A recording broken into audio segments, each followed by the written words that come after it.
The alleyway behind Oak Ridge Middle School reeked of wet cardboard and yesterday's rain. Ethan Cole pressed his back against the chain-link fence, his sketchbook clutched to his chest like a shield that wouldn't save him. Nowhere to run, freak. Tyler Morrison sneered, cracking his knuckles. The football captain's Letterman jacket seemed to glow in the dim light, a banner of privilege and cruelty. His two friends flanked him, blocking the only exit. My dad says your old man is nothing but a criminal in a leather jacket. Says he should be in prison. Ethan's throat tightened. His father had taught him never to throw the first punch, to walk away from fights. But there was nowhere left to walk.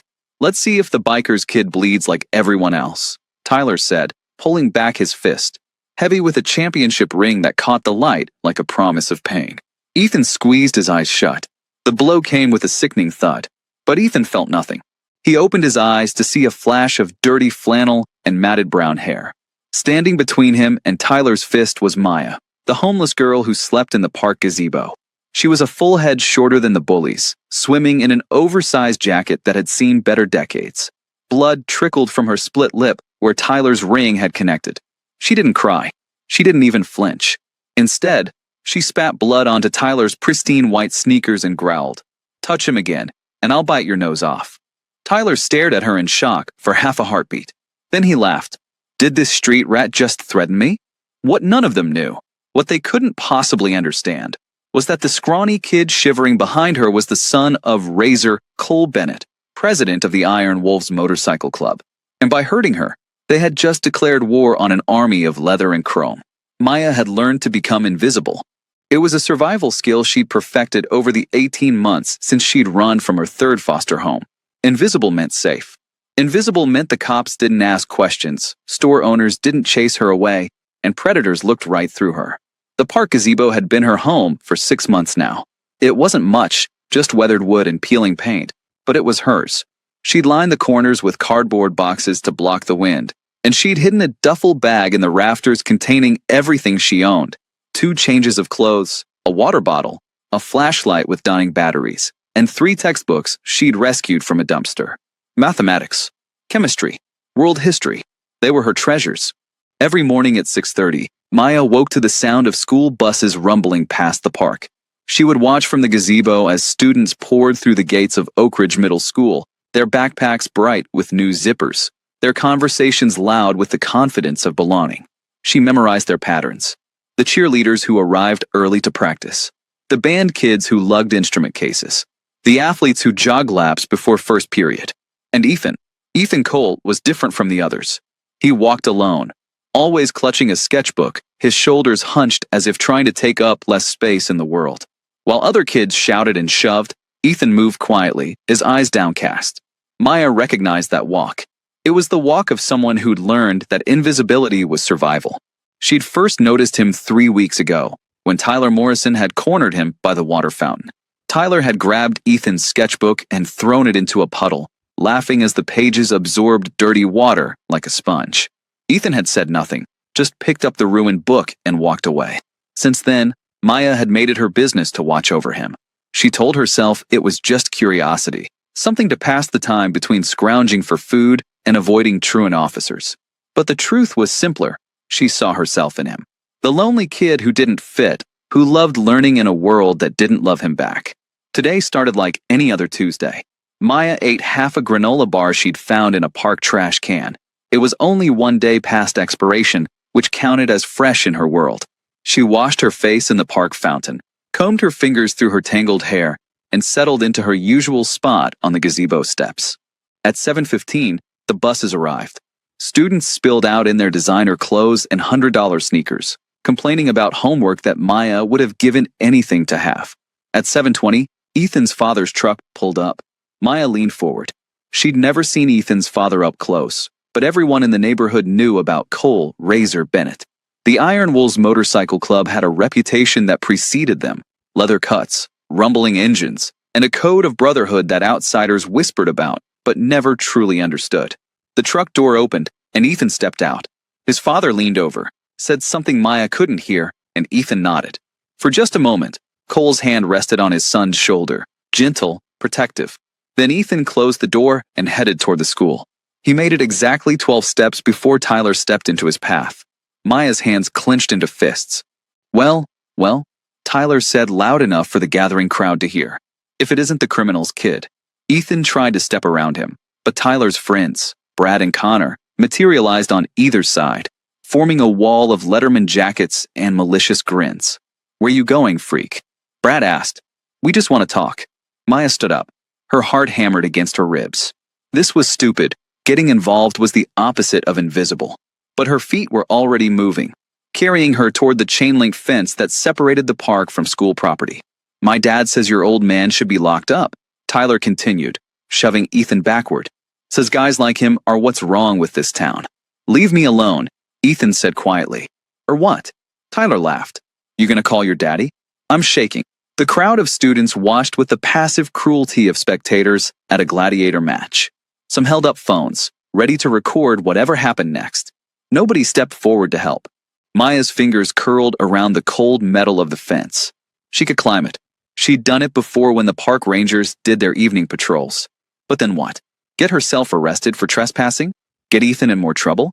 Tyler shoved Ethan again, harder this time. The sketchbook fell from Ethan's hands, pages scattering across the wet concrete.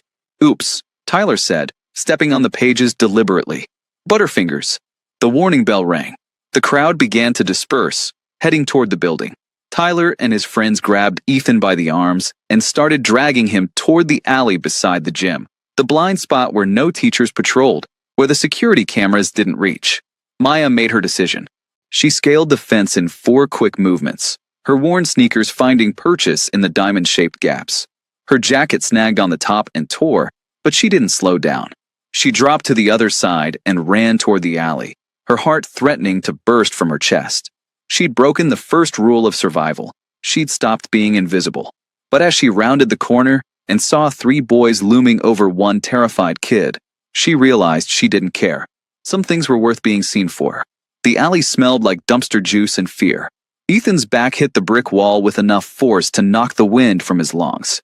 Tyler's fist was already cocked back, the championship ring on his finger catching the weak morning light like a brass knuckle. This is for all the times you acted too good to talk to us, Tyler said. For thinking you're better just because you can draw pretty pictures. Maya didn't announce herself. She simply threw her body between them. Tyler's fist connected with her face, a crack of knuckle against cheekbone that sent stars exploding across her vision. Pain bloomed hot and immediate, followed by the copper taste of blood in her mouth. She stumbled but didn't fall. Through blurred vision, she saw Tyler staring at his fist in shock, then at her, then at the blood on his ring. What the? Tyler started. Maya spat blood onto his shoes. Touch him again, she snarled, and I'll bite your nose off. For 3 heartbeats, the world held its breath. Then Tyler's shock twisted into rage. Did this homeless rat just threaten me? Brad and Connor laughed, the sound sharp and cruel. Dude, she's insane, Brad said. Maya's lip was swelling, hot and tight. She could feel blood running down her chin, dripping onto her jacket. But she stood her ground, arms spread wide, making herself a wall between the bullies and Ethan. Run, she whispered over her shoulder to Ethan. Call someone. Get help. But Ethan's feet seemed rooted to the concrete.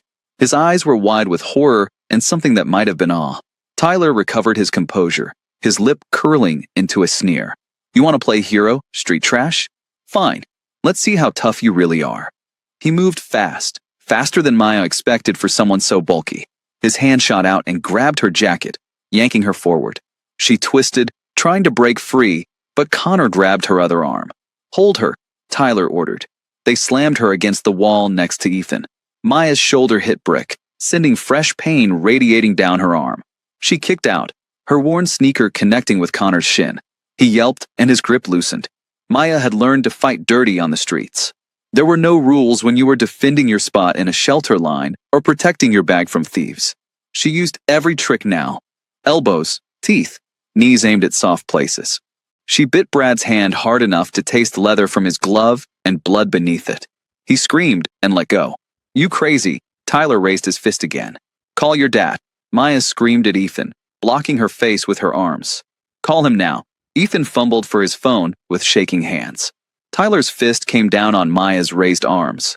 Once, twice. She felt something in her wrist give way, a sharp snap of pain that made her vision white out. Stop. Ethan was crying now, phone pressed to his ear. Dad, Dad, I'm behind the school, the alley, please. Tyler heard him. His face went pale. The alley? You idiot, hang up the phone. But it was too late. Tyler could hear the voice on the other end. Deep, urgent, dangerous. Ethan? Son, what's happening? Talk to me. They're hurting Maya. Ethan sobbed. She tried to protect me, and there. Tyler ripped the phone from Ethan's hand and threw it against the wall. It shattered into pieces of glass and plastic.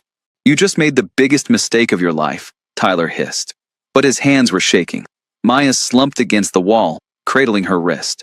Her vision swam. Blood dripped from her nose now, mixing with the blood from her lip. She'd lost count of how many times they'd hit her. We need to go, Connor said nervously. If his dad is who I think. Shut up, Tyler snapped. But he was already backing away, his bravado cracking like thin ice. In the distance, Maya heard it. A sound like rolling thunder. A sound like war drums. Motorcycles. Not one or two, but many.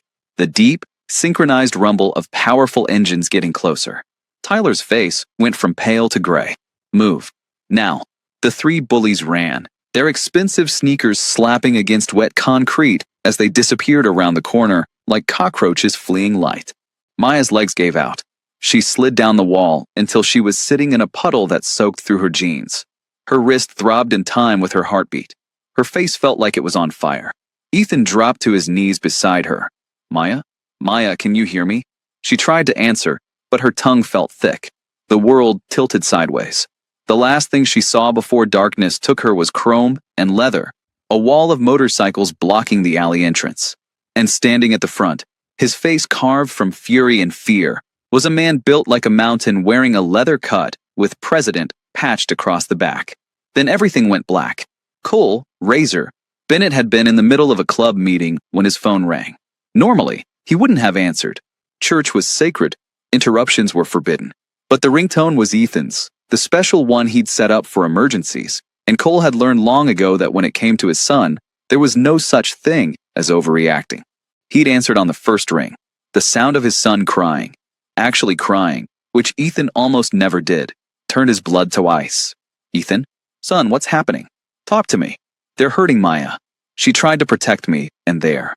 The line went dead. Cole was on his feet before the phone hit the table. Torch. Hammer. With me. Now. The two enforcers didn't ask questions. They grabbed their cuts and followed their president out the door. Behind them, the rest of the club was already mobilizing, boots hitting concrete, engines roaring to life. Cole's Harley screamed through the streets of Oak Ridge, running red lights, his heart hammering harder than his engine. Torch and Hammer flanked him, their faces grim behind their sunglasses. The school appeared ahead, red brick and green lawns, a picture of suburban normalcy that made Cole's jaw clench. He'd never liked this place. The principal had made it clear that Ethan wasn't the right fit for their prestigious institution, code words for, "We don't want biker trash here." But Ethan had begged to stay. He loved the art program, loved his teachers, even loved the library where he spent his lunch periods. So Cole had swallowed his pride and paid the tuition, showed up to parent-teacher conferences in his cleanest jeans, tried to be the father his son deserved. And now someone had hurt his boy? Cole turned into the alley behind the gym without slowing down, his bike skidding on the wet pavement. The sight that greeted him made his vision blur red. Ethan was on his knees, crying, his hands hovering uselessly over a girl who lay crumpled against the wall like a broken doll. She couldn't have been more than 15, thin to the point of starvation, wearing clothes that looked like they'd been pulled from a donation bin. Her face was a mess of blood and swelling, her left wrist bent at an angle that made Cole's stomach turn. Dad, Ethan's voice cracked. She saved me. They were going to hurt me and she. Cole was off his bike before the kickstand fully deployed. He knelt beside the girl, his massive frame making her look even smaller. He'd been trained in field medicine. Every club member was, and his hands moved with practiced efficiency, checking her pulse, her breathing. She's alive, he said, his voice rough. Ethan, who did this? Tyler Morrison, Brad Chun, Connor Hayes. Ethan's hands were shaking. They had me cornered and she jumped in front of me. She told me to call you. Cole looked at the girl's battered face. Blood matted her hair. Her jacket was torn. One of her shoes was missing. She'd taken a beating meant for his son, a beating that would have sent a 12-year-old to the hospital. Who is she? Cole asked quietly. Maya. She lives in the park. I don't know her last name. She doesn't go to school here, but I see her sometimes, and Ethan dissolved into fresh tears. It's my fault. It's all my fault. No. Cole's hand landed heavy on his son's shoulder. It's the fault of the cowards who ran, and they will answer for it. Behind him, Torch cleared his throat. Boss, we got incoming. Cole looked up. A crowd was gathering at the mouth of the alley. Students, teachers, a security guard talking urgently into his radio. Among them, Cole recognized Principal Morrison, Tyler's father, the man who'd once suggested at a PTA meeting that certain elements should be kept away from decent children. Their eyes met across the distance. The principal's face went pale. Cole looked back at the unconscious girl. She'd bled for his blood. That made her family. That made her iron. Torch, get the van, Cole ordered. We're taking her to the clubhouse. Hammer, call document, tell him we need him ready. Boss, hospital might be. Torch started. No hospitals. Cole's voice was cold iron. They'll call the cops. Child services will take her, and she'll disappear into the system. We take care of our own. He lifted Maya as gently as his rough hands allowed, cradling her against his chest. She weighed almost nothing, all bones and borrowed clothes, and a heart brave enough to stand against 3 boys twice her size. Ethan, get on my bike, Cole said. You're coming with us. But school. Forget school. Cole's eyes were steel. Those boys put their hands on what's mine. That includes you, and now it includes her. We're going home. The ride back to the clubhouse was a blur of rage and responsibility. Maya's head rested against Cole's shoulder, her breathing shallow but steady. Ethan rode behind Hammer, his arms wrapped tight around the enforcer's waist, his tear-stained face buried in leather. By the time they reached the Iron Wolves compound, half the club had already assembled in the parking lot. Men and women in cuts stood in formation as Cole carried Maya inside. Clear the infirmary, he barked. Where's Doc? Here, Prez. A gray-haired man with steady hands and sharp eyes stepped forward. He'd been a combat medic in the Marines before retiring to club life. What happened? She took a beating protecting my son. Possible broken wrist, facial trauma, maybe a concussion. Cole laid Maya on the medical cot as gently as if she were made of glass. Fix her. Doc didn't waste time with questions. He began his examination, his movements efficient and sure. Cole stepped back, his hands clenching into fists. Around him, the club waited. Brothers who'd bleed for each other, who'd gone to war together, who understood that loyalty wasn't just a word but a way of life. Who did this? Torch asked quietly. 3 boys at Ethan's school. Rich kids. Football players. Cole's voice was frost over flames. The Morrison kid was the ringleader. Someone in the back whistled low. Everyone knew the Morrison family. Old money, city council connections, the kind of people who thought leather cuts meant criminal and motorcycles meant menace. What do you want us to do? Hammer asked. Cole watched Doc clean the blood from Maya's face, revealing bruises that would darken to purple by morning. She was just a kid with no one to protect her except a 12-year-old boy and a club full of bikers she'd never met. First, we make sure she's safe, Cole said. Then we make sure she stays that way. And then, his smile was sharp as broken glass. Then we have a conversation with some people about respect. Behind him, Ethan stood silent, his eyes never leaving Maya's still form. Is she going to be okay? He whispered. Doc's the best, Cole assured him. She'll make it. She's a fighter. She fought for me, Ethan said, his voice small. I was scared and she wasn't. She was so brave, Dad. Cole pulled his son into a hug, feeling the boy's thin shoulders shake with suppressed sobs. That's why we're going to keep her safe. Anyone brave enough to stand up for a wolf becomes pack. That's the code.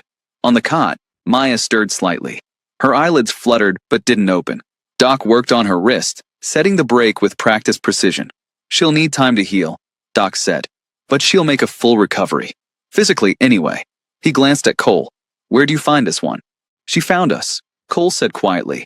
And in that moment, standing in the clubhouse infirmary surrounded by his brothers, watching over a homeless girl who'd been brave enough to bleed for his son, Cole Bennett made a decision that would change all their lives. Maya was packed now, and the Iron Wolves protected their pack. Maya woke to the smell of leather and motor oil. Her first thought was that she'd died and gone to some strange afterlife. Her second thought was that everything hurt.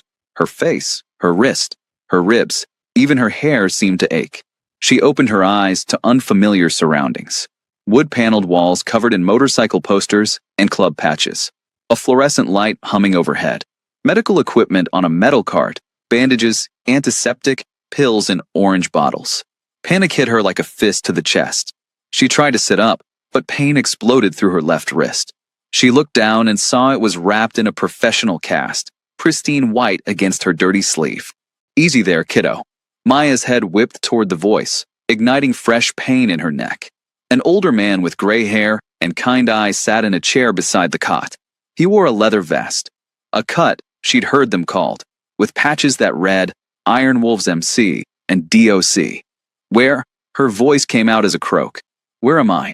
Iron Wolves Clubhouse. About 5 miles from Oak Ridge. Doc reached for a water bottle and held it out. Drink. Small sips. Maya stared at the bottle like it might explode. Why am I here? I need to. You're here because you took a beating protecting Cole's son, Doc said calmly. You're here because our president decided you're safer with us than in a hospital where child services would snatch you up before your fore finished dripping. Maya's mind raced. She remembered the alley, Ethan's terrified face, Tyler's fist coming at her over and over, the sound of motorcycles approaching. Ethan, she said urgently. Is he okay? He's fine. Not a scratch on him. Thanks to you. Doc's expression softened. He's been sitting outside that door for 3 hours waiting for you to wake up. Won't eat, won't leave. Kid's worried sick about you. Maya processed this. She'd been unconscious for 3 hours. She was in a biker clubhouse. Her wrist was broken and professionally set. None of this made sense. I should go, she said, trying again to sit up. The room spun. I'm trespassing. I don't have permission to be on school property. If they find out, they already know. The new voice made Maya jump. Cole Bennett stood in the doorway, somehow making the frame look small despite being easily 6'5" and broad as a barn door. His leather cut marked him as president. His face, all hard angles and old scars, should have been terrifying, but his eyes were gentle. How you feeling? He asked. I'm fine, Maya lied. I should. Hungry. Cole interrupted. When's the last time you ate a real meal? The question caught her off guard. Maya tried to remember. The granola bar that morning. Half a sandwich someone had thrown away 2 days ago. Before that, I'm not hungry, she said, her stomach choosing that moment to growl loud enough to wake the dead. Cole's mouth twitched. Right? Doc, she good to move? Slow and easy, Doc confirmed. No sudden movements. That concussion needs watching. Wait, Maya said as Cole approached. I can walk. I don't need. Cole simply picked her up like she weighed nothing, one arm under her knees, the other supporting her back. Maya was too shocked to protest. Where are you taking me? She managed. Mess hall. You're eating. Cole's tone left no room for argument. Then we're going to talk. He carried her through corridors lined with motorcycle parts and club memorabilia. Maya caught glimpses of other people, men and women in leather cuts, some with graying hair, others barely older than her. They watched her pass with curious but not unkind expressions. The mess hall was exactly what it sounded like. A large room with several long tables, a kitchen area, and the smell of cooking food that made Maya's empty stomach cramp with longing. Cole set her down carefully in a chair at the head table. Stay, he ordered, like she was a flight risk. Which, to be fair, she was. He disappeared into the kitchen. Maya looked around nervously. A few club members sat at other tables, eating and talking in low voices. They glanced at her occasionally, but didn't stare. Ethan appeared as if summoned by magic. His eyes were red from crying, his face pale. He slid into the chair next to her. You're awake, he breathed. I thought, when you wouldn't wake up. I'm okay, Maya said softly. Are you? Did they hurt you? No, because of you. Ethan's voice cracked. You didn't have to do that. You could have been killed. But I wasn't. Maya attempted a smile, felt her split lip protest. Besides, someone had to stand up to those jerks. Cole returned carrying a tray that looked like it came from a restaurant, not a clubhouse kitchen. A burger the size of Maya's fist, fries still steaming, a salad, a bowl of fruit, and a milkshake thick enough to stand a spoon in. I don't. This is too much. I can't, Maya stammered. You can and you will, Cole said, setting the tray in front of her. He pulled out the chair across from her and sat down, his massive frame making the furniture look like dollhouse pieces. Eat. Maya stared at the food. When was the last time someone had given her a meal? A real meal, not scraps or charity or something she'd found. She couldn't remember. Her hands shook as she reached for the burger. The first bite was heaven. The second bite brought tears to her eyes. By the third bite, she was crying openly, unable to stop. Cole didn't comment on her tears. He simply pushed the milkshake closer and said, "Slow down. It's not going anywhere." Maya ate until her stomach hurt in a good way, until the tray was empty except for crumbs. She used napkins to wipe her face, embarrassed by her loss of control. "Thank you," she whispered. "Don't thank me. You bled for my blood." Cole leaned back, his expression unreadable. "That makes you family. That makes you Pack. And the Iron Wolves take care of Pack." Maya shook her head. "I'm not. I'm nobody.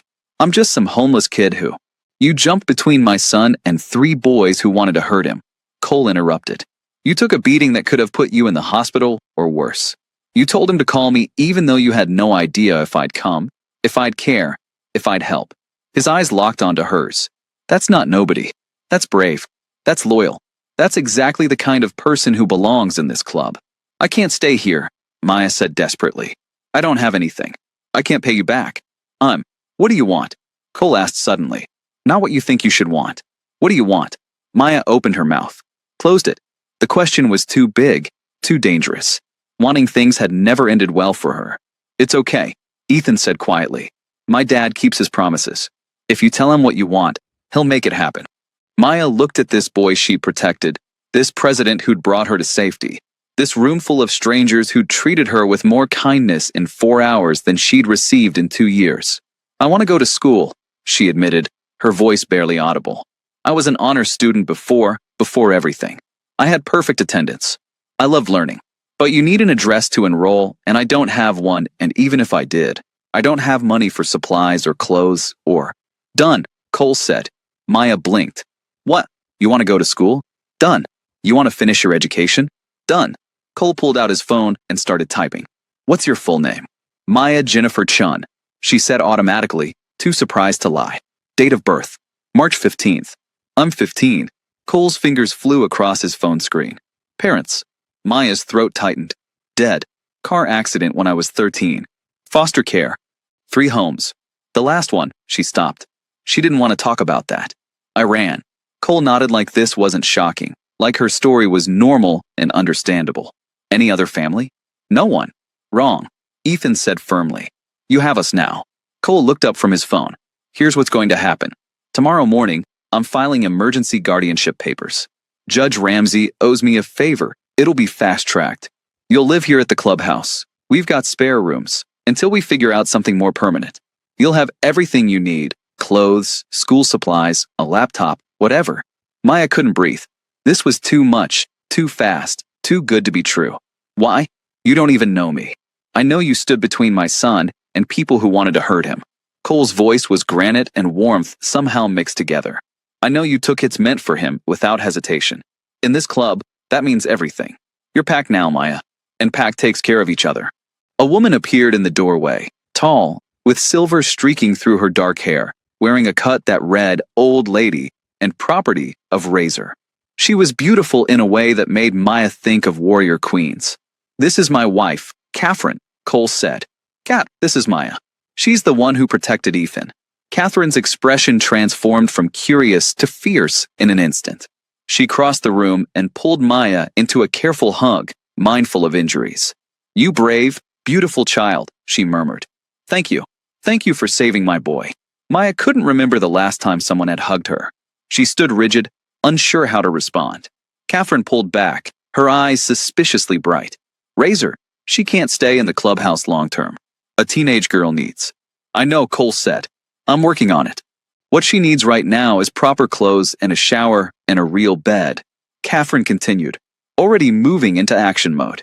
"Maya, honey, when's the last time you had clean clothes?" Maya looked down at her stained jacket, her jeans with holes in both knees, her one remaining shoe. "I don't remember." Catherine's jaw set. "That changes tonight. Come on, sweetie. Let's get you sorted." "But Maya looked at Cole uncertainly. "Go with Kat," he said gently. "She's going to take care of you. Tomorrow, we're going to take care of those boys who hurt you. But tonight, you're safe. You're fed. Your family." Maya let Catherine guide her toward the door. As she passed Ethan, he reached out and squeezed her uninjured hand. "Thank you for saving me," he whispered. "Thank you for calling your dad," she whispered back.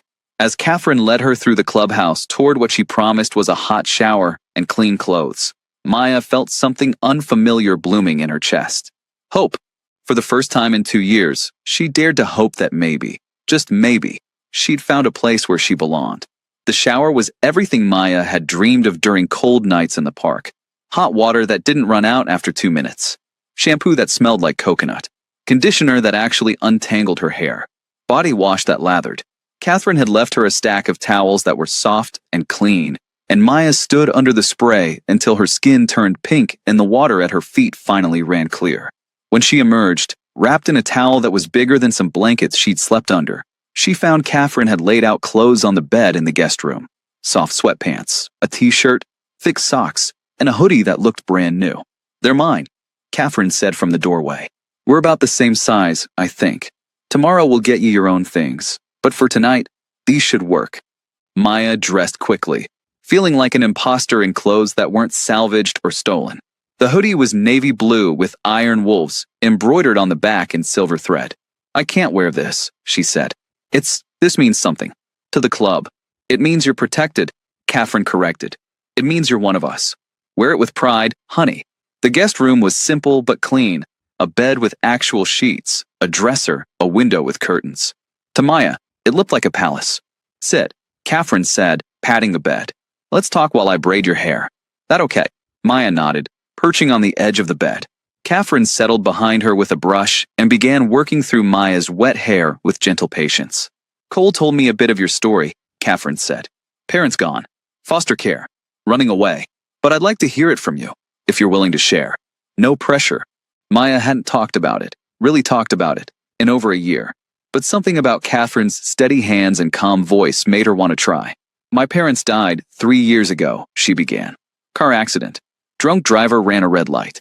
I was at a sleepover, so I wasn't in the car." Her voice was flat, the words rehearsed from too many social workers asking the same questions. "I didn't have any other family. No grandparents, no aunts or uncles. So I went into the system." Catherine made a sympathetic sound, but didn't interrupt. "The first home was okay. Mr. and Mrs. Patterson. They were older, retired teachers. They were kind." Maya paused. "But Mrs. Patterson had a stroke 6 months after I arrived. They couldn't keep me anymore." Second home. The Johnsons. They had 4 other foster kids. It was chaotic, but not bad. They needed the money from the state, but they fed us and got us to school." Maya swallowed. "Then they moved to Oregon for Mr. Johnson's job. I couldn't go with them." And the third home. Catherine's hands never stopped their gentle work, sectioning Maya's hair into a braid. Maya's hands clenched in her lap. "The Hendersons. They seemed nice at first. Big house, good neighborhood. Mrs. Henderson baked cookies, and Mr. Henderson coached Little League." She took a shaky breath. "But they had a son, Derek. He was 17, and when his parents weren't looking, he would." "You don't have to say more," Catherine said quickly. "I understand. I told Mrs. Henderson." Maya continued, needing to finish. "She said I was lying. She said I was trying to cause trouble. She said girls like me, girls from broken homes, were always making up stories for attention." The words tasted bitter. "So I ran. I grabbed what I could fit in a bag, and I left in the middle of the night." "How long ago?" 18 months. "I've been on the streets for a year and a half." Maya's voice cracked. "I tried to stay in school at first. I'd sleep in the park and sneak into the school bathrooms to wash up. I'd do my homework in the library. But eventually the principal figured it out. He banned me from campus. Said I was loitering, that I made the other students uncomfortable." Catherine's hands stilled. "Which principal?" "Morrison. Principal Morrison at Oak Ridge Middle School." There was a long silence. Then Catherine resumed braiding, her fingers working faster now. "The same Morrison whose son hurt you today." "His son Tyler was one of the bullies," Maya confirmed. "The ringleader." "I see." Catherine's voice was ice. "And what made you step in today? You could have stayed hidden. Could have let it happen and stayed safe." Maya considered the question. "I've been watching Ethan for weeks. He reminded me of me, I guess. Before everything fell apart. He's smart and creative and kind. He shouldn't have to be scared just for being different." She touched her swollen lip gingerly. "And I thought, if I could help just one person, maybe I wasn't completely useless. Maybe I could still matter." "Oh, honey." Catherine finished the braid and moved to sit beside Maya, pulling her into another careful hug. "You've always mattered. You've always been valuable. You just needed people who could see it. Maya let herself be held, this strange new feeling of safety settling over her like the borrowed hoodie. Cole wasn't kidding earlier, Catherine said after a moment. He's filing guardianship papers tomorrow. He'll make it legal. You'll have an address, health insurance, a school enrollment, everything you need. But why? Maya asked desperately. Why would he do this for a stranger? Because you're not a stranger. You're the girl who protected his son. Catherine pulled back to look Maya in the eyes. Let me tell you something about the Iron Wolves. We're not a gang. We're not criminals. We're a brotherhood, a family that chose each other instead of being born into it. Every single person in this club has a story. Broken homes, bad luck, hard times. But we found each other, and we built something real. Something loyal. She stood and moved to the window, looking out at the parking lot full of motorcycles gleaming under security lights. Cole was 17 when his father threw him out for refusing to join the family business, which was white-collar crime, by the way. He slept in bus stations and worked construction until the Iron Wolves took him in. Torch lost his family in a fire and spent years in the system. Hammer was homeless for 3 years after his service in the army. Almost everyone here knows what it's like to be alone, to be hungry, to be scared. Catherine turned back to Maya. So when Cole saw you, a brave kid who stood up for his son despite having nothing, no one, and no reason to hope, he saw family. Simple as that. You're pack now, and the pack doesn't abandon its own. Maya felt tears threatening again. I don't know how to be part of a family anymore. I don't know the rules. The rules are simple, Catherine said with a smile. Be honest. Be loyal. Show up for each other. Everything else will teach you. There was a soft knock at the door. Ethan peeked in, looking uncertain. Can I come in, he asked. Or is it girls' only time? Catherine laughed. Come in, sweetie. Maya's just getting settled. Ethan entered, carrying Maya's duffel bag, the one she'd left in the park gazebo. Dad sent some guys to get your stuff. They found this hidden in the rafters. Maya took the bag with shaking hands. Everything she owned in the world fit inside. 2 changes of clothes, her textbooks, a water bottle, a dying flashlight. Your math book is 3 years old, Ethan observed, peeking inside. And your chemistry book is for high school. I found them in a dumpster, Maya admitted. I've been teaching myself. I'm probably way behind the actual curriculum, but I thought, if I could just keep learning, maybe someday. Ethan's face lit up. You like chemistry? That's my favorite subject. Well, after art. Can I see your notes? Before Maya could answer, he pulled out her tattered notebook. Pages filled with careful handwriting, practice problems worked out in the margins, diagrams copied from the textbook. These are really good, Ethan said admiringly. You balanced all these equations correctly, and your notes on atomic structure are better than mine. Really? Maya leaned over to look. Really? Look, tomorrow, can I show you my science project? It's about chemical reactions in paint. I bet you'd have some good ideas. Maya found herself smiling, really smiling, for the first time in months. I'd like that. Catherine watched them, these 2 kids bonding over chemistry notes, and her heart ached in the best way. She caught Maya's eye and mouth. See?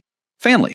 The next morning, Maya woke to sunlight streaming through real curtains and the smell of coffee and bacon. For a disoriented moment, she thought she was dreaming. Then she saw the Iron Wolves hoodie draped over a chair, the cast on her wrist, and remembered. This was real. This was happening. There was a soft knock on the door. Maya, Catherine's voice. You awake, honey? Yes, Maya called, sitting up carefully. Her body was a map of pain. Bruises she hadn't noticed yesterday, making themselves known. Catherine entered carrying a tray with breakfast, scrambled eggs, bacon, toast, orange juice, and a small vase with a single daisy in it. Breakfast in bed. Maya stared. You don't have to. Humor me, Catherine said, setting the tray across Maya's lap. You took a beating yesterday. You're allowed to be pampered a little. She sat on the edge of the bed. After you eat, we're going shopping. You need clothes, shoes, school supplies, everything. The old ladies are already gathering in the parking lot. They're very excited to take you under their wing. Old ladies. Maya asked around a bite of bacon. It's club speak for wives and longtime girlfriends, Catherine explained. We're the backbone of the Iron Wolves. We keep the boys in line, run the legitimate businesses, and take care of the family. There's 6 of us currently, and they're all dying to meet the girl who saved Ethan. After breakfast, Maya was introduced to a whirlwind of women in leather and denim. There was Lily, Torch's wife, who owned a tattoo parlor. Sarah, who ran the club's auto shop. Mercedes, a lawyer who specialized in getting charges dropped. Grace, a retired nurse. And Penny, the youngest old lady, who worked as a school counselor. "All right, ladies," Catherine announced. "Maya needs everything. We're going to the mall, the school supply store, and anywhere else we need to go. Budget is not a concern," Cole said to spare no expense. "I can't let you spend that much money on me," Maya protested. "Yes, you can," Lily said firmly. "Because if you don't, Cole will just buy everything himself, and his taste in teenage girl fashion is questionable at best. Trust me, you want us making these choices." They descended on the mall like a well-organized army. Maya found herself being steered from store to store, trying on clothes that actually fit, choosing colors she liked, picking out shoes that didn't have holes in them. The old ladies had opinions on everything. "That blue brings out your eyes," Grace said, holding up a shirt. "Get the boots. Definitely the boots," Penny insisted. "Every girl needs good boots."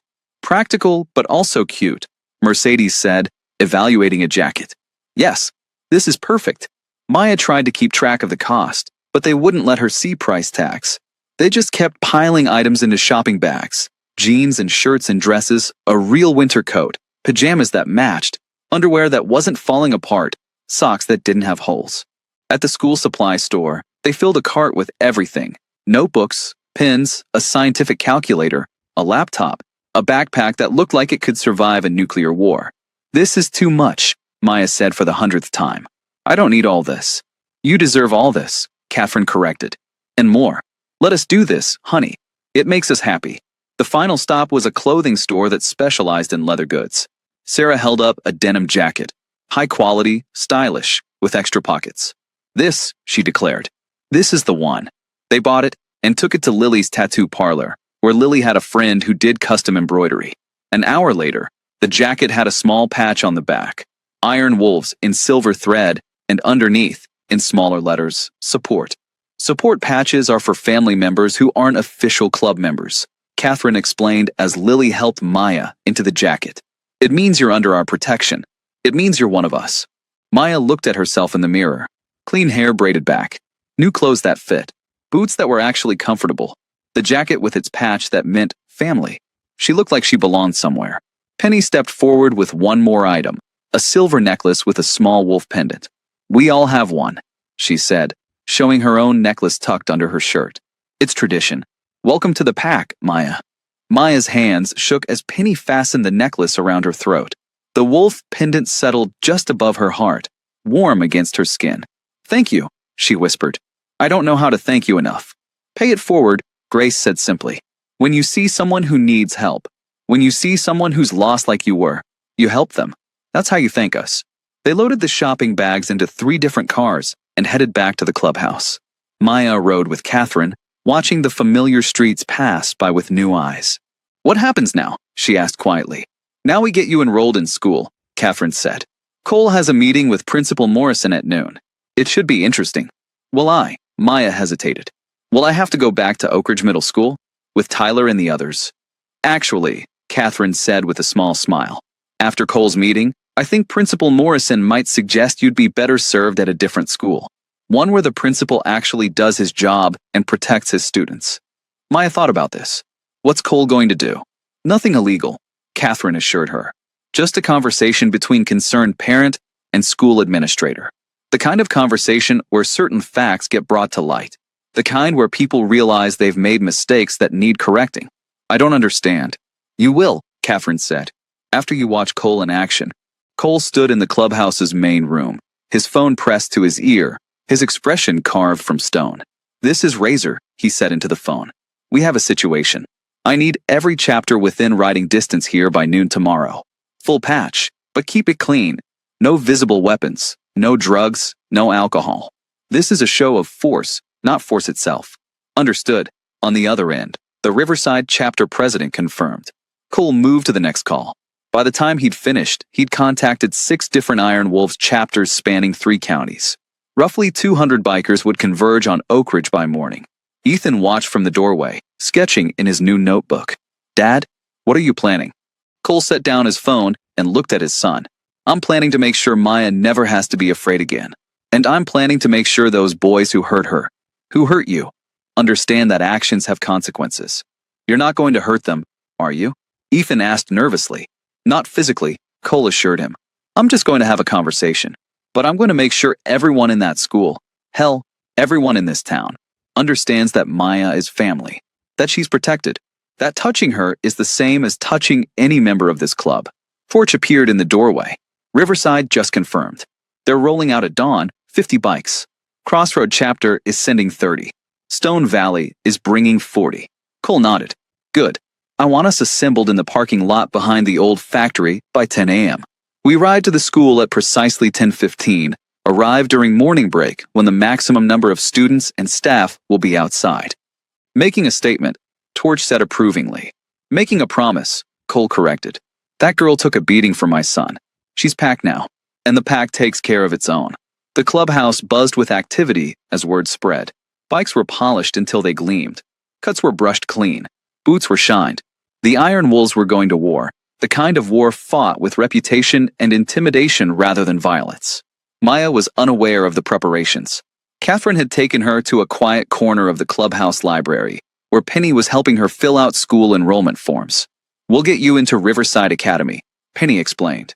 It's a public school, but with better resources than Oak Ridge. They have an excellent science program and an art department that Ethan would love if he ever transfers. Oak Ridge won't just let me enroll, Maya said. Principal Morrison banned me from campus, remember? He'll block any transfer requests. Penny and Catherine exchanged knowing looks. Let's just say, Penny said carefully, that after tomorrow, Principal Morrison will be very motivated to help facilitate your education elsewhere. That evening, the clubhouse was filled with the sound of arriving motorcycles. Bikers from different chapters arrived throughout the night. Some Cole had ridden with for decades. Others younger members he'd helped prospect into the club. They gathered in the main hall, drinking coffee and swapping stories. Their cuts a patchwork of different chapter names, but all bearing the same wolf insignia. Maya watched from the upstairs railing, overwhelmed by the sheer number of people who had come. For her, because she protected one of their own. Hammer spotted her and waved her down. Reluctantly, Maya descended the stairs. Brothers, sisters, Hammer called out, and the room quieted. This is Maya. She's the one who stood between our Prez's kid and 3 bullies. Took a beating that would have put some of you on your back. And she did it without hesitation, without asking for anything in return. The room erupted in applause. Maya felt her face burn. An older biker with a gray beard and a scar across his cheek approached her. His cut read Riverside and Sergeant at Arms. Name's Bear, he said, offering his hand. I've been riding with Razor for 30 years. He called. We came. Simple as that. You're family now, kid. You need anything at all, you call us. One by one, bikers approached to introduce themselves. Some shook her hand gently, mindful of her injuries. Others just nodded respectfully. But all of them treated her like she mattered, like she was important, like she belonged. Late that night, unable to sleep, Maya found herself in the clubhouse garage.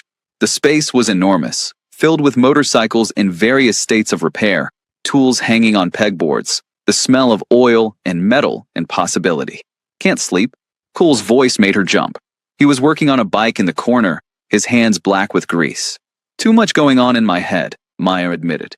I keep thinking this is all a dream, that I'll wake up back in the park. Cole wiped his hands on a rag and gestured for her to come closer. See this bike? Maya approached.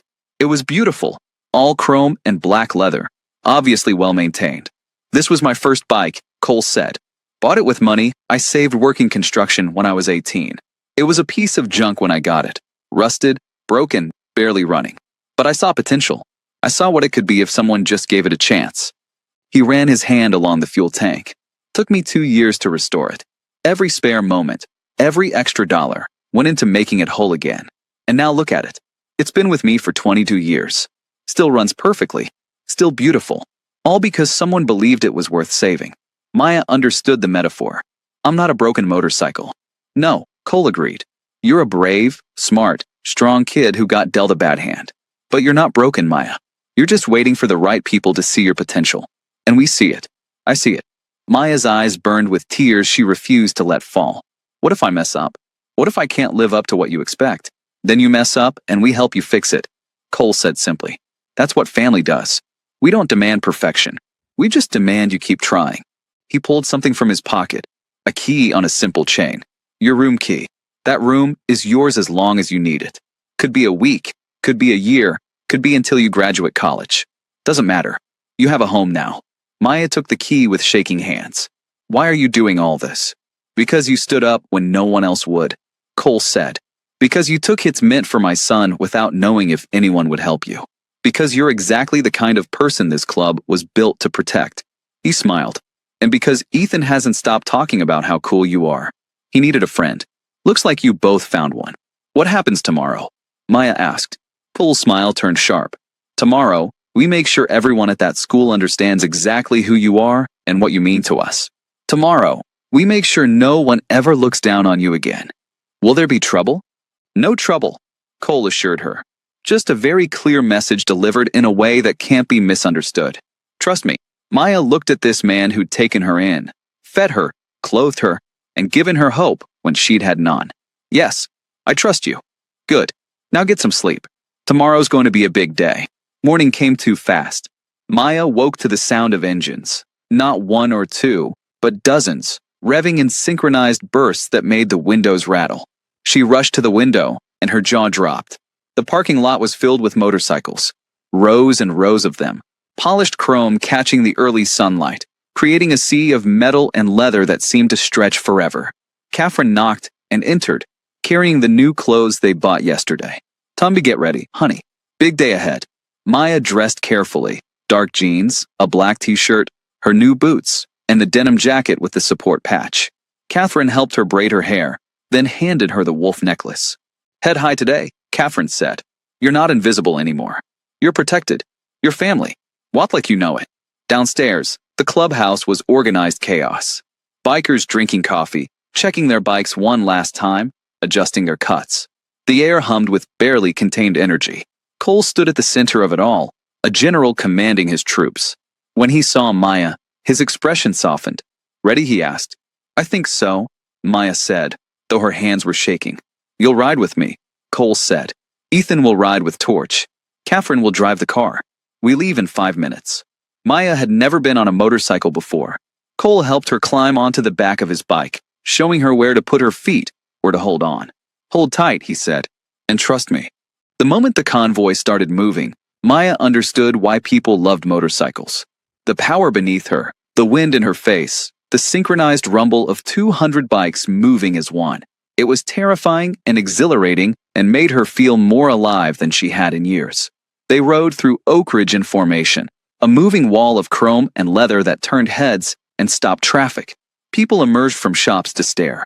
Cars pulled over. Pedestrians pointed and whispered. Maya held on to Cole and felt something she hadn't felt in a long time. Powerful. Protected. Important. At Oak Ridge Middle School, the morning routine was proceeding normally. Students arrived on buses, gathered in groups, complained about homework. Tyler Morrison stood with his football friends, bragging about a party his parents were throwing that weekend. He didn't notice the ground beginning to tremble. Mrs. Patterson, the chemistry teacher, was drinking coffee on the front steps when she heard it, a sound like distant thunder rolling closer. She turned toward the road, and her coffee cup slipped from her fingers, shattering on concrete. The horizon was black with motorcycles. Oh my God, someone whispered. The first wave of bikes turned into the school driveway, then the second wave, then the third. They kept coming, filling the parking lot, the drop-off circle, the bus lane. The sound was deafening, a roar of engines that drowned out everything else. Teachers rushed outside. Students pressed against windows. Principal Morrison emerged from his office, his face draining of color. 200 motorcycles, all bearing the same wolf insignia, all ridden by men and women who looked like they'd never backed down from a fight in their lives. And at the front, the biggest bike of all, ridden by a man who radiated authority and danger in equal measure. Cole Bennett cut his engine. The other bikes followed suit, creating a sudden, deafening silence that was somehow louder than the noise had been. Tyler Morrison stood frozen near the fountain, his face the color of milk. Next to him, Brad and Connor looked like they might faint. Cole dismounted with practiced ease. He reached back and helped Maya off the bike, his hand gentle on her shoulder. Ready? He asked her quietly. Maya looked at the sea of leather and chrome, at the terrified bullies, at the school that had rejected her. She thought about all the times she'd been invisible, All the times she'd been dismissed. All the times she'd been told she didn't matter. Ready, she said. Cole Bennett had learned long ago that true power wasn't about violence. It was about presence. And right now, his presence filled every inch of Oak Ridge Middle School's front courtyard. He rested his hand on Maya's shoulder, protective, possessive, proud. Around them, 200 iron wolves stood in silent formation, their cuts gleaming in the morning sun, their expressions unreadable behind sunglasses. "Let's go, kid," Cole said softly. They walked toward the school entrance. The crowd of students parted like water around stones, leaving a clear path. Nobody spoke. Nobody moved. They just stared at this tiny girl in a denim jacket with a support patch, walking beside a mountain of a man who looked like he could level buildings with his bare hands. Maya kept her head up, just like Catherine had told her. She wasn't invisible anymore. She was seen. She was protected. She was family. Cole stopped in front of Tyler Morrison. The bully tried to step back, but his friends were pressed against him from behind, creating a human wall with nowhere to run. "You Tyler?" Cole asked, his voice conversational, but carrying across the silent courtyard. Tyler nodded, unable to speak. Cole didn't raise his voice. He didn't need to. "I'm Razor. This is Maya. You know Maya, right? The girl you beat yesterday?" Tyler's eyes darted to Maya's face. The bruises, the split lip, the cast on her wrist. "I didn't, it wasn't." "Careful," Cole interrupted gently. "Lying to me would be a mistake. See, my son was there. He told me exactly what happened. How you and your friends cornered him. How Maya stepped in to protect him. How you hit her. Repeatedly." Tyler was shaking now, visible tremors running through his whole body. Cole leaned down, bringing his face level with Tyler's. "Here's what's going to happen. You're going to apologize to Maya. Then you're going to apologize to my son. And then you're going to understand something very important." He straightened up, his voice carrying to every corner of the courtyard. "This girl, Maya Chun, is under the protection of the Iron Wolves Motorcycle Club. That means she is family. That means if she trips, I'll assume someone pushed her. If she cries, I'll assume someone hurt her. If she bleeds," Cole let the silence stretch. "Well, you understand consequences, don't you, Tyler?" "Yes," Tyler whispered. "I'm sorry, I didn't catch that." "Yes," Tyler said louder. "I understand." "Good." Cole stepped back. "Now apologize." Tyler looked at Maya, tears streaming down his face. "I'm sorry. I'm so sorry. I didn't mean, I was just, I'm sorry." Maya studied him for a long moment. Yesterday, this boy had terrified her. Today, he looked small and pathetic and scared. She realized he'd probably learned his cruelty from his father, just like she'd learned her resilience from losing everything. "Don't do it again," she said quietly. "Not to me. Not to Ethan. Not to anyone. I won't. I swear I won't." Cole nodded once, then turned toward the school entrance where Principal Morrison stood frozen on the steps. "Principal," Cole said pleasantly. "We need to talk." Morrison swallowed hard. "Mr. Bennett, if this is about yesterday's incident." "It's about many things," Cole said, mounting the steps. "It's about how my son has been bullied for months while your staff looked the other way. It's about how you banned a homeless 15-year-old from campus instead of helping her. It's about how the students in your care are being failed by leadership that values reputation over responsibility." He pulled a folder from inside his cut and handed it to Morrison. "Guardianship papers. Maya Chun is now my legal ward. She'll be transferring to Riverside Academy, where I'm told they actually enforce their anti-bullying policies." Morrison opened the folder with shaking hands. "Mr. Bennett, I assure you." "Don't," Cole interrupted. "Don't insult my intelligence by pretending you care. My son is also transferring to Riverside. Consider this my formal withdrawal of both students, effective immediately. But the school year is less important than my children's safety," Cole said flatly. "Now, I've already spoken with the superintendent this morning. Interesting conversation.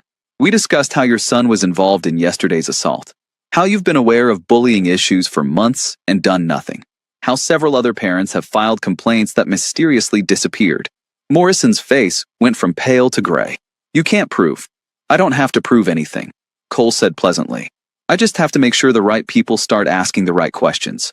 The superintendent was very interested in scheduling a full review of your disciplinary procedures. "The school board is meeting next week to discuss it." He leaned in close, his voice dropping to a whisper that only Morrison could hear. "You failed my son. You failed Maya. You failed every kid in this school who needed an adult to stand up for them. Your career here is over. It's just a matter of how messy you want the exit to be. Cole stepped back, his voice returning to normal volume. I'll have their records transferred by end of business today. Pleasure doing business with you, Principal Morrison. He turned and walked back down the steps to where Maya and Ethan waited. The entire courtyard remained silent, hundreds of students and teachers watching this scene play out like a movie. Cole reached into his cut again and pulled out two more things, an envelope and a small box. Maya, he said, handing her the envelope. Inside is a debit card linked to a club account, a school ID for Riverside Academy, and your class schedule. You start Monday. Penny helped arrange it. You're in all honors classes. Maya opened the envelope with trembling hands. The ID card showed her picture, taken yesterday when she'd thought they were just having fun at the mall, and listed her as a sophomore. The schedule showed chemistry, advanced math, world history, English literature, and art. Art? She asked. Ethan requested it, Cole said with a small smile. Said you need a creative outlet. Plus you'll have that class together. Ethan beamed. It's going to be great. The teacher is really cool, and we get to work with all different mediums, and Cole opened the small box. Inside was a phone, new, sleek, already activated. Everyone in the club is in the contacts. Cole explained as he handed it to Maya. You ever need anything, rides, help with homework, someone to talk to, you call, day or night. We're family. We show up for family. Maya couldn't speak around the lump in her throat. She just nodded and tucked the phone into her jacket pocket next to the wolf pendant. All right, Cole said, raising his voice so the assembled Iron Wolves could hear. Let's get these kids to their new school. I want to make sure Riverside Academy knows exactly who they're protecting. The bikes roared to life again, a chorus of power and promise. Maya climbed back onto Cole's bike, her hands steadier this time, her head higher. As they prepared to leave, Tyler Morrison stepped forward. Maya, she turned. I really am sorry, he said, and this time it sounded genuine. What I did, it was wrong. I hope your new school is better. Maya studied him for a moment. Me too, she said. Then, softer, get help, Tyler. Whatever made you think hurting people was okay, get help for it. They rode away from Oak Ridge Middle School in the same formation they'd arrived in, a moving wall of motorcycles that left no doubt in anyone's mind that Maya Chun was protected, valued, and loved. Behind them, Principal Morrison stood on the steps, watching his career crumble. Tyler Morrison sat on a bench, crying into his hands. And 300 students whispered about the homeless girl who'd been brave enough to stand up to bullies and found a family who stood up for her in return. 1 month later, the Iron Wolves clubhouse felt like home. Maya sat at the kitchen table doing chemistry homework while Ethan sketched in his notebook beside her.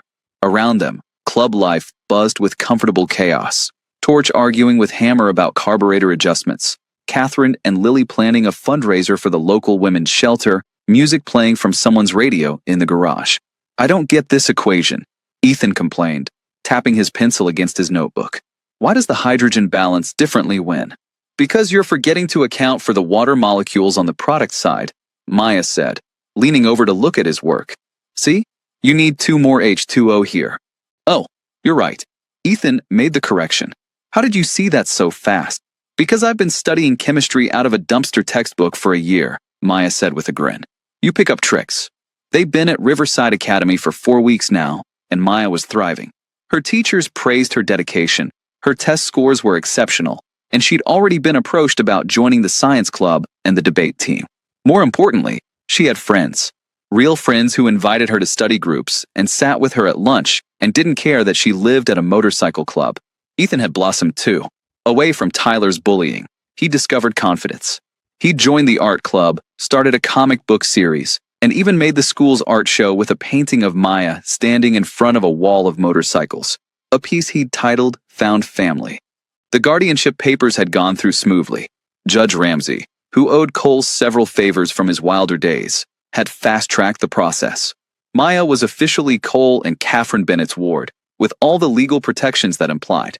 Principal Morrison had resigned under pressure, and the school board had implemented new anti-bullying policies at Oak Ridge.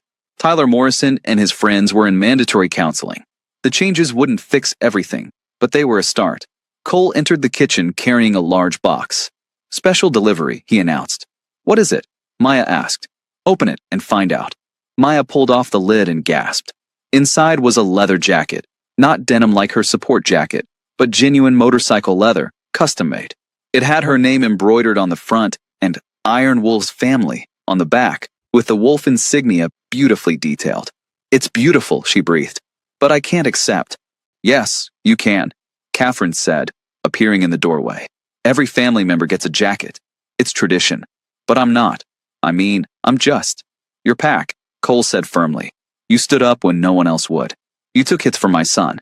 You earned this jacket with your courage. Now put it on and stop arguing." Maya slipped into the jacket. It fit perfectly, hugging her shoulders like a protective embrace. She looked at Ethan, who was grinning like it was Christmas. "You look so cool," he said. "Like a real biker." "Speaking of which," Cole said, pulling out his phone, "I got you something else." He showed her a picture of a smaller motorcycle, not a huge Harley like his, but a starter bike perfectly sized for a teenager. "When you turn 16 in 3 months, I'm teaching you to ride," Cole announced. "If you're going to be family, you're going to ride with family. Deal?" Maya felt tears threatening, the good kind. Deal. That evening, the whole club gathered for dinner, a tradition they held every Sunday. The long tables were filled with food, laughter, and the easy camaraderie of people who'd chosen each other. Maya sat between Ethan and Catherine, wearing her new jacket, her wolf pendant around her neck, her phone buzzing with messages from her new school friends. She looked around at these people, these bikers with their leather and tattoos and fierce loyalty, and realized something profound.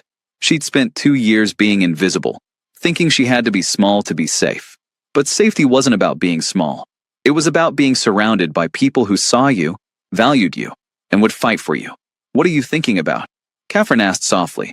"I'm thinking about how I used to believe family was something you were born into," Maya said. "But I was wrong. Family is something you find, or something that finds you." Catherine squeezed her hand. "Welcome home, honey." Later that night, Maya stood on the clubhouse balcony, looking out at the rows of motorcycles gleaming under the security lights. She thought about the girl she'd been a month ago, hungry, scared, alone, sleeping in a park gazebo and watching other people's lives through a fence. That girl had been brave enough to step between a bully's fist and a scared boy. That bravery had changed everything. Behind her, she heard laughter from inside. Ethan showing off his latest sketch, Cole teasing Torch about something, Catherine organizing next week's schedule. Her family, her pack, her home. Maya pulled out her phone and opened the Notes app. She'd been keeping a journal, something Penny had suggested to help process everything that had happened. She typed, "Day 30 with the Iron Wolves. I still can't believe this is real. I have a family. I have a home. I have a future. I'm not invisible anymore. I'm seen. I'm valued. I'm loved. And someday, when I see someone who needs help, someone who's lost and scared and alone, I'll remember how it felt to be saved. And I'll pass it forward. Because that's what family does. We save each other." She saved the note and pocketed her phone.